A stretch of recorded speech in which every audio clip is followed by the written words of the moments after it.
Okay, I will quickly go over the assignment solution.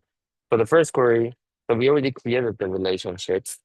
So we created the relationships. We have this relationships, and that's when we have the primary key custom ID, and we see that custom ID is a foreign key here. So we drag it, and we make sure that our relationships, um, our relationships, the names are correct, and then also we check these three, and then click OK. So we for each one of them, primary property ID is a primary key here, so we drag it to its property ID here.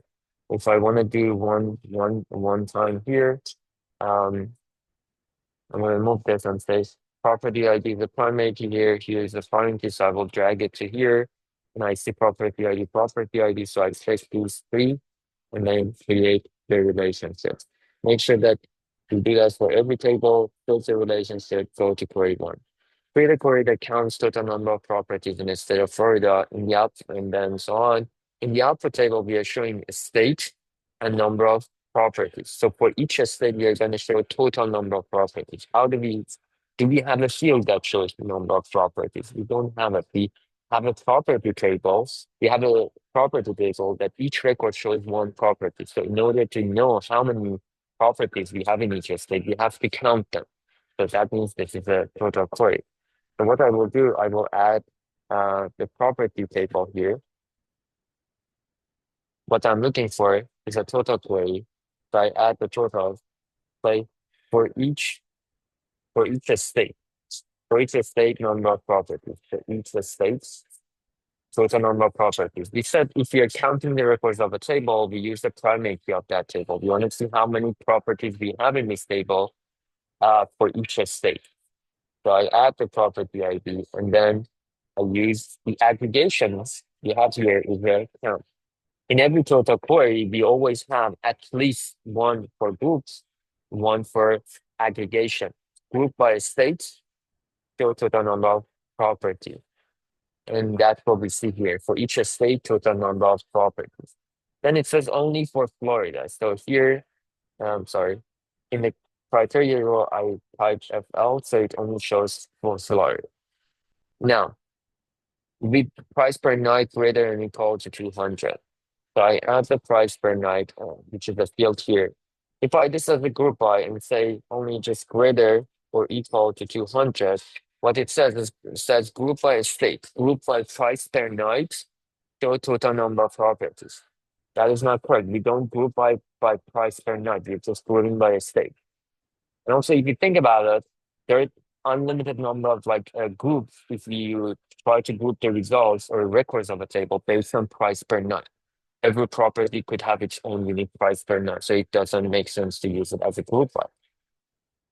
And also in the output table, you can see that it knows we have this field, but it says we have a state and number of properties.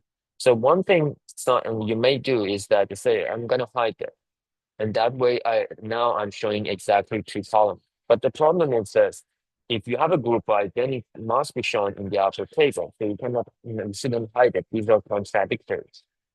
So that's not correct. Then that means you should know that this is not a group by. We're using it to filter results. And once you check where, it automatically hides it from the output table, which is the correct way. And it uses it only to filter the result. And that's when you can produce the output table. Query two. Create a query that counts total number of bookings made in 2022. In the output table, we are showing booking year and number of bookings. So for each year, we will show number of bookings. Again, we have a group, we have an aggregation. So what we are looking for each year, number of bookings. For each year. We don't have a field year, we have a start date. We have to extract year from that field. So I will create a field booking year. And I will use the format function. And the format function, the first one is the booking start date, add comma, influx location for wise for year, and then close the parenthesis. And that will give us booking year. Booking year. It's a total query. I add the totals. Group by booking year, show total number of bookings. How many bookings we have in each year? We need to count the number of bookings we have in each year. We need like count the records in your booking table. In that case, we said we use the primary key of that table for counting. So I will use this and say count number of bookings for each year. So if I just run this, what I will see is for each year, total number of bookings. So I created the output, like the table, the output table. However, it's not complete yet. Now we need to check the other ones. So made in 2022. So booking year is 2022. Booking year is a number. So we exactly type number in the criteria. And then um had at least two more bedrooms and two more bathrooms. In that case, I also need to add the properties table here and say a number of bedrooms, number of bathrooms, greater or equal to two, greater or equal to two. If I just keep this, the total row, I keep it as group by, you're making a mistake because saying group by number of bedrooms, group by number of bathrooms. But we know we are not grouping by number of bedrooms. We are not saying like count number of bookings for each number of bedrooms. Like if we have one, like count when the number of bedrooms is one, how many properties we have. We say for each year, group by year, for each year, how many bookings we have. So this is not a group by. In that case, we already know that these should be assigned to where, so we can filter the results and then show for each year how many bookings we have. And that would be our total query. For each year, only for 2022, total number of bookings.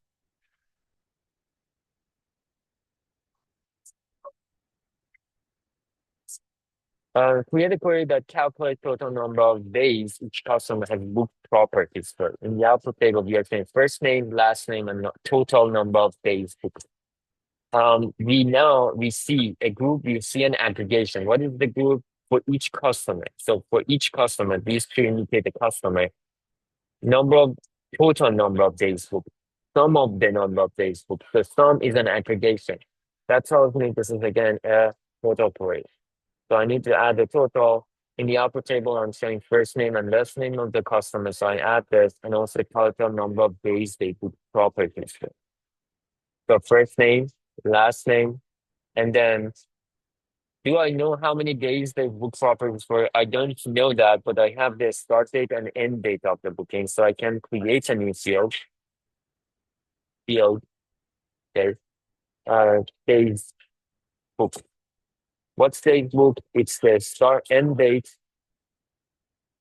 It's the end date minus the start date. They'll give me how many days that booking, like for each booking, the number of days for each booking. I know in every formula, if I see this, I need to delete it before saving that formula. So I delete it, save this formula. Okay, so this is formula. I will remove the total query for a second. See, for each customer days booked, but what's the is every booking, every booking. Each row indicates one booking and shows you how many days, okay, the number of book days, the number of book days.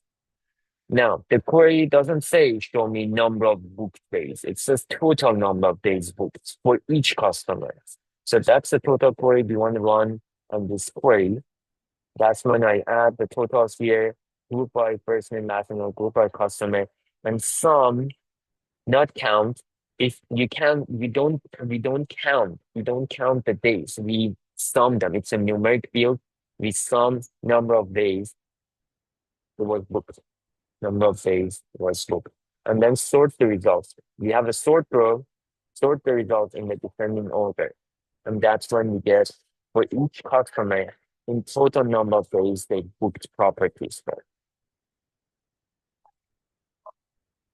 Okay, so that would be our result. I can also update this name now to kind of like to show the correct name for this field at the end. When we are running the query, we don't say that we don't see the total like days booked. We see total days books. So maybe a better thing is to change this to total. So it says total days booked. So when I see it, that's now it makes more sense. First name, last name, and total days booked.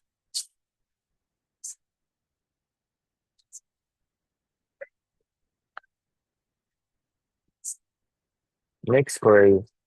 Um, Last query. Create a query that shows total number of bookings made in each month.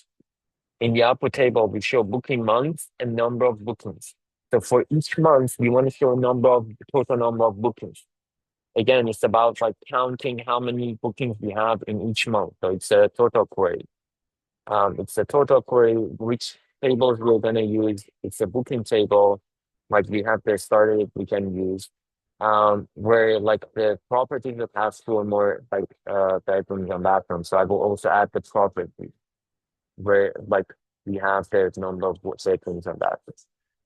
So for each month, I don't have the month field, but I have the start date. I can create a new field and booked month. And book month is format. Again, the first one is adding a start, adding the field, add comma, inside quotation, and then close the parentheses. It's like, okay. So for each month, group by each month, for each month, total number of properties, right? Or total number of bookings in each month. Right, for each month, total number of bookings. So and I want to know how many bookings you have. So in that case, I want to count the records in the booking table. So I will use the primary key of that table and I count bookings. And now if I run this, we only have 1 month, so count total number of bookings. So that's what I'm supposed to create. Now month and number of bookings. Now let's apply the other things we have here. In in a particular year, So create a parameter query that prompts the user to indicate the year. I don't have the years. First, I need to create a field for years. Let's say book years. I can use the format function again, or I can use the year function and add the um a start date. This will give me the year. Okay, so extract year from the date, book year, and then let the user enter parameter query index criteria role inside the bracket, beside the text we want to show to the user, enter booking year, and then close the bracket, and that's it. Okay. So if, like run this, you will see the exact text that you type in the criteria row. Now, should we leave it as group by? If you leave it as group by, you're saying group by booking year. So total number of bookings for each month as well, which is incorrect because the query doesn't say that. The query says for each month number of booking. So this is not used for group by. It is what we show as where to filter the results. And then again, we have also two more like properties, two more bedrooms, two more bathrooms. I will add bedrooms and also bathrooms. The bathroom. I cannot group but leave them like in the total row. These are not group by, right? You're not saying group by number of bedrooms. Group by like by each month, not by each bedroom's number of bedrooms. So this is you have if we read that, if we read it, we will know that it is incorrect. Not we cannot say group by number of bedroom. That's not what it's asking. It says for each booking month, include booking months and number of bookings. So greater than equal to 2, greater than equal to 2. If I leave them like this and run this and say 20, 22, 21, I'll see the number of bedrooms we see repeated because we created multiple groups. One based on months, one based on number of bedrooms, one based on number of bathrooms. You can see it's incorrect. So one mistake could be we choose to just hide them, but that doesn't change the result. It just like hides them, but it's still creating the wrong output because we are saying group by number of bedrooms, which is incorrect.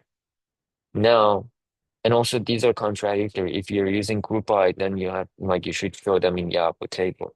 So I changed them to where to right here as well. Okay.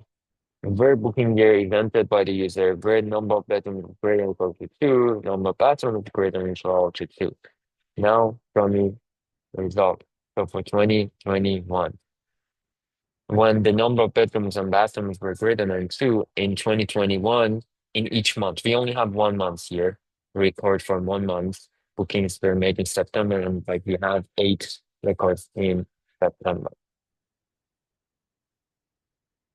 Um, if you use the months function to extract months, it will return number and instead of like text. It will return like the months as a number. Just be like mindful about that function.